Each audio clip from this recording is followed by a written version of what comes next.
This is a Sports Catastrophe production. Hey there, Heather, ho there, it's Jeff Cutastrophe. Welcome you to another Sports Catastrophe Birthday Boy. And the birthday boy for today, for this December the 13th, is a Canadian baseball icon. The greatest Canadian baseball player of all time. No disrespect to Ryan Dempster, Joey Votto, or Justin Morneau, or the youngster Tyler O'Neill and Josh Naylor. But this man is a legend who played Major League Baseball for 18 years with Philly, Chicago, Texas, and Boston, and won a major award, becoming the first Canadian to win a major award. If I remember correctly. Anyway, he was a great pitcher. He was inducted to the Baseball Hall of Fame in '91, making him the only Canadian until Larry Walker in 2020 did so. And that was way overdue. But this man was a legend. He's 81 years old today. His name is Fergie Jenkins, or Ferguson Jenkins, but I call him Fergie. So Fergie was born and raised in Chatham, Ontario, which is in southwest Ontario, which is about an hour and a half from where I live. The only child. He was an only child. His mother actually was a descendant of American slaves who went through the Underground Railroad into southwestern Ontario. You know, the slavery thing. Both of his parents were good athletes. His father was an amateur boxer and semi-pro baseball player for Chatham. Anyway, Jenkins would be talented in track and field basketball, and shockingly in hockey. He started as a first baseman, but he honed his pitching skills by throwing pieces of coal from a coal yard, trying to aim for an open ice chute or the gaps of passing boxcars. So Jenkins was signed out of high school by a Philadelphia scout. At 22 in 1965, he was in the system as the major leagues as a relief pitcher. However, he only lasted 1 year as he landed a trade to the Cubs alongside Adolfo Phillips for Larry Jackson and Bob Boole. Jenkins would soon hone his skills to be one of the best pitchers around. His first full year as a starter with the Cubs in 1967, he put up 20 wins with a 2.80 ERA and 236 strikeouts, taking second place in the Cy Young voting behind Mike McCormick of the Giants. He went to the All-Star game, and then in 1968, the year of the pitcher, if you will, he had 20 wins. His ERA dipped to 263, and his strikeouts went up to 260. Despite the fact that he was pitching in a hitter's ballpark, Wrigley Field, he was pitching quite well for himself. However, 1971 was when things were a lot better for him. He started on opening day and pitched all 10 innings for the Cubs against the Cardinals at Wrigley Field, 2-1 in 10 innings, and Billy Williams hit a walk-off. Fergie would hit 2 home runs in a game against the Expos and pitched a complete game as well. In July, he was NL Player of the Month, 6-1 with a 2.14 ERA and 49 strikeouts. He threw 30 complete games, and he finished with 24 wins, 13 losses. So 24 wins, that's pretty impressive. What's even more impressive is he had 263 strikeouts in 325 innings, but he only walked 37 batters. That's roughly, if I do the math right, that's roughly seven and a little bit more strikeouts per walk. Strikeout walk ratio. He was in the All-Star game. He finished 7th in MVP voting, but the most important part was he won the Cy Young in 1971, making him the first Canadian to win the Cy Young and the first Cubs pitcher to do so. Now, the Cy Young is quite young compared to the MVP. It was only awarded in 1956, and for 10 years it was actually one pitcher from the major leagues, not one from the American League and one from the National League, who did it yearly. Anyway, 17 first place votes got him in. So only Eric Gagne has had a Cy Young by a Canadian, other than Fergie. Now, Tom Seaver actually was better than him in most categories, but because Seaver was pitching in a pitcher's-friendly park, the voters gave Fergie more of an advantage because he was doing it in a hitter-friendly park, Wrigley Field. In 1972, he didn't have a letdown from a Cy Young, winning 20 games for the sixth consecutive season. Unfortunately, though, he would only win 14 games in 1973.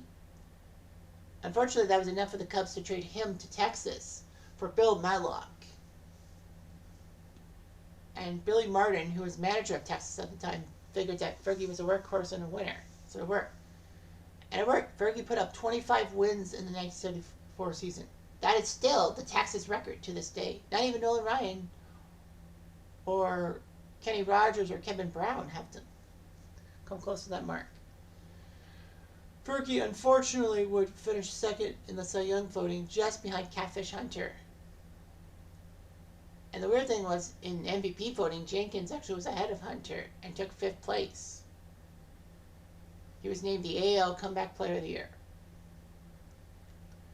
Fergie would do quite well for Texas in his career.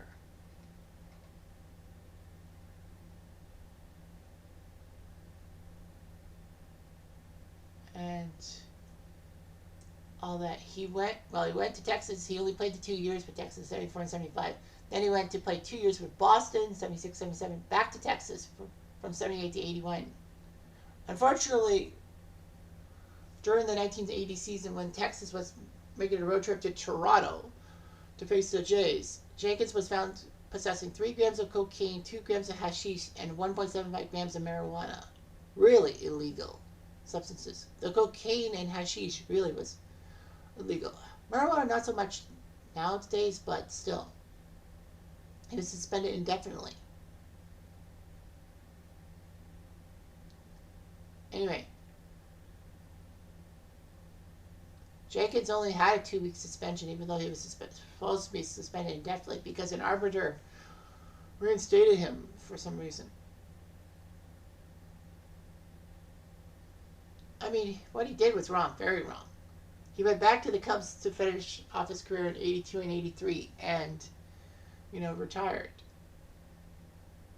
So, anyway, he would actually play in the Inter-County Baseball League, which is a big league in Ontario that has some former MLB prospects and MLB players playing in many cities and all that. And he played 2 years for London and all that. And there's like 9 teams. There are 9 teams in this league. The current teams are Barrie, Brantford, Chatham, Guelph, Hamilton, Kitchener, yes, Kitchener, London, Toronto, and Welland. That's right, Welland.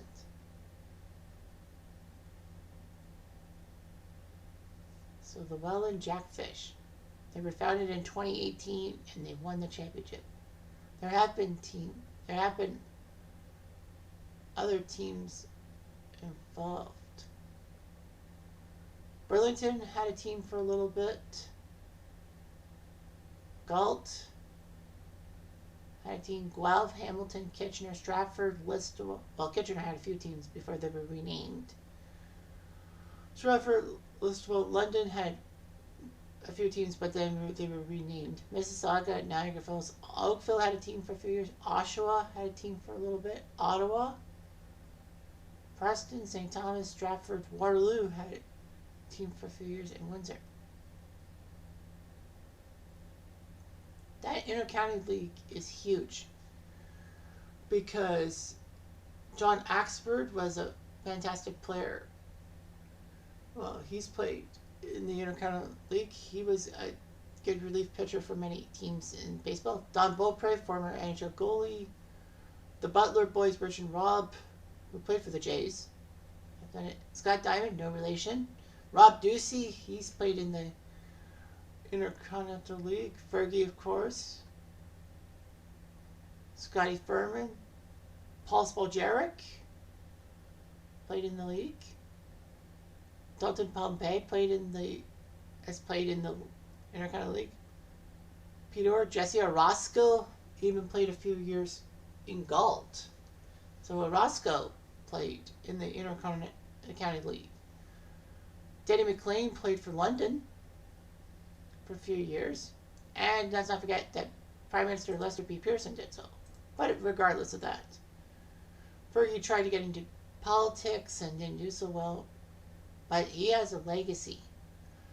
He led the American League and National League once in wins each. 5 times he had the fewest walks per 9 innings. 9 times he led the AL or NL in complete games. He led the league in the NL in '69 with 273 strikeouts. And he had 6 straight seasons of 20 or more wins. That's pretty impressive. Fergie alongside Greg Maddux, Curt Schilling, and Pedro Martinez are the only pitchers to have 3,000 plus strikeouts but less than 1,000 walks.